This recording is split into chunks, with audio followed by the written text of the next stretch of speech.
Wa rahmatullahi ta'ala wa barakatuhu masu kallon mu, kamar yadda dai muka saba duk mako mukan kawo muku fitattun jarumai a cikin wannan shiri namu na sana'a goma.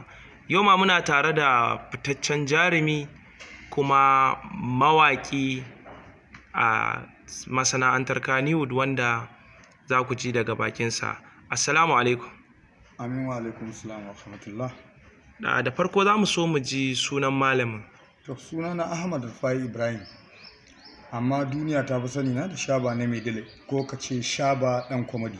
To Malam Shaba ɗan komedi, muna maka barka da shigowa wannan zaure namu na sana'a goma. Malam Ahmad Rufai Shaba, da farko dai kai mawaƙi ne kuma jarumi ne, a wasu lokutan ma na ji an ce kana kiɗa. Wannan dalilin ne ya sa muka gayyato ka cikin wannan shiri namu na sana'a goma. Da farko dai za mu so mu ji ya kake tafiyar da al'amuranka wajen haɗa waɗannan sana'o'i a lokaci guda na kiɗa, waƙa da kuma acting, wato zamowa jarumi a cikin fina-finan masana'antar Kannywood. To wannan shine sana'a goma ɗan aidamu. Ga nan ka faɗa da bakinka. Na'am. So rahin raina sana'a shine ke kawo duk irin wayannan abubuwa, kuma gaskiya a matsayina na mawaƙi wanda duniya ta san waƙoƙi na fiye da inda kake zato. Dan kaɗan daga cikin waƙoƙi na akwai irin su Gwada, Majangwala Gwai, ina ji zaka iya gane waƙar. Na'am. Wannan ake na Maidile Kama Kadangaruwa. Haka ne. Akwai irin su 'yan sentimental da 'yan camama abokan wasa ne. Na'am. Akwai irin su laɓi-laɓi kama diddige, wani abu ya riƙen ƙafa, irin su mutan gari tubarkalla kowa ya ci kansa, kowa yana da lalatacce bayi faɗi sai na wani. Ga sunan da shauransu da yawa, akwai na siyasa, akwai na gidan biki, akwai na ainihin gidajen ma raye-raye na irin gidan solo haka. Sannan shi kuma kiɗa da kai magana, in dai kiɗa ne na ƙoroso na gargajiya irin waɗanda suka gabace mu na waƙar mu na al'ada, a hakikanin gaskiya duk wani wanda yake so ko kuma yake son ya gani ɓangaren ƙoroso, ɓangaren kiɗa, gaskiya nan makwararre ne.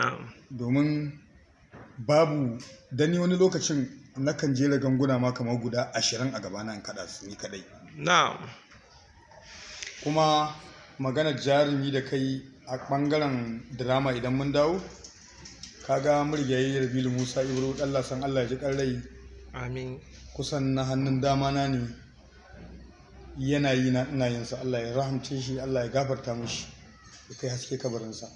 Domin wa'yansu labaran ma na komedi wallahi ni nake rubutawa. Haka ne. Irin su muryayi Kulu, Allah ya ji rai, da shi ma mun yi ta, dan shi Kulu haƙoro su ma mun yi da shi. Na'am. Na zauna a ƙarƙashin ƙungiyarsa tun kafin ya fara fim.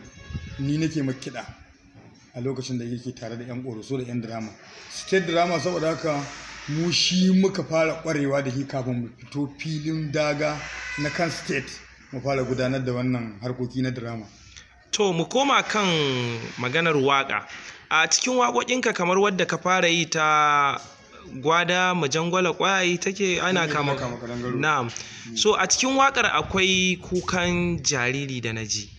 Shin software ne kuka yi amfani da ita wajen sa wannan kukan jaririn, ko kuma kai ne kai, ko jaririn kuka kawo yayi wannan kuka kuka ɗauka kuka sa a cikin wannan waƙar?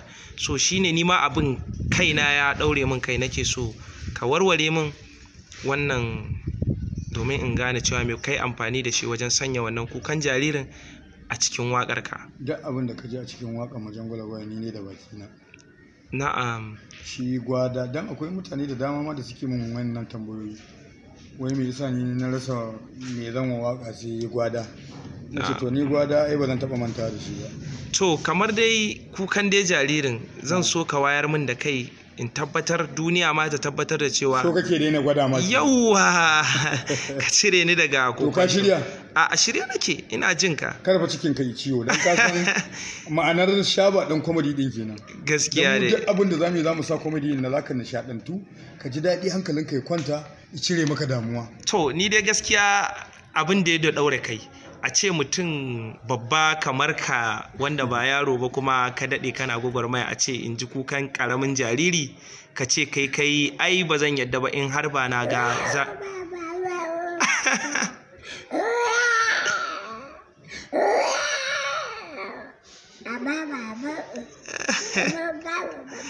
ya isa haka ya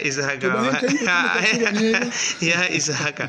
To Malam Ahmad Rufai Shaba, mun gode, Allah saka da alkhairi a cikin wannan ziyara da ka kawo mana a cikin wannan shiri namu na sana'a goma. So wani kira za ka yi ga al'umma a ƙoƙarin kama sana'a, musamman a ƙasar mu ta Najeriya? Yawanci abin da mu da gwamnati muke fama da shi kenan na rashin sana'ar matasa. Gashi wasu kuma za ka gansu da sana'a ɗai har fiye da 10 ma. To yanzu kai dai a sana'o'inka, ko a yanzu dai na san aƙalla wanda dai na sani sun kai 4 zuwa 5. So abin da nake so da kai, ka bi manhajata, insha Allahu in dai kana bibiya ta a channel ɗina ɗan comedy na Maidile, za ka rinka ganin irin abubuwa na da dama. Wani bangaren za ka ga busa ma nake, wani bangaren za ka ga kiɗa nake, wani bangaren za ka ga rawa nake. Gashi nan dai kala-kala za ka ga abubuwa na comedy. Da kai neme ni a channel ɗina ɗan comedy na Maidile, to ka danna subscribing, sannan ka danna min alamar ƙararrawa don samun shirye-shirye na duk akan lokaci. Kenan yanzu da ka yi sabuwar waka, idan mutum ya subscribe kuma ya danna maka ƙararrawa, zai ga sababbin waƙoƙinka da kuma duk wasu shirye-shiryen da kake. Insha Allah, ɗan comedy na Maidile. To masu kallon mu sai ku riƙe ɗan comedy na Maidile. Yawwa. Sannan kira na ga kuma su kansu al'umma da kai da kuma matasa, gaskiya ne kada ka raina sana'a, domin in ka raina sana'a wallahi kai aka baro. Na'am. Abubuwa za su wuce ka da dama. Mu lokacin nan da kafin mu fara waƙar da waye, lokacin muna ƙoroso, amma ana ta gaya mana zamani ka bi shi kai waye, muna ta ƙi. Akwai abokananmu da dama da suka ƙi bi, gashi nan mu yanzu duk mun fi su ci gaba. Saboda haka duk abin da ya zo ka tafi da shi a zamanance, amma kar ka sako da wani abu na son zuciyanka wanda ya saba al'adarka da kuma addininka. Wannan shine gaskiyar magana. Saboda haka muna godiya ga dukkan masoyana, a ci gaba da bibiyan mu. Insha Allahu za ku rinka ganin shirye-shirye masu ƙayatarwa da nishaɗantarwa. Insha Allahu. Na gode, Allah saka da alkhairi. To mun gode Ahmad Rufai Shaba a cikin wannan shiri namu na sana'a goma. Ni da na shirya na gabatar, Nazif M Garba, nake ce muku bisalam, mu huta lafiya, sai mun sake haɗuwa da ku a mako mai zuwa. Kada ku manta, Shaba ɗan comedy na Maidile YouTube channel.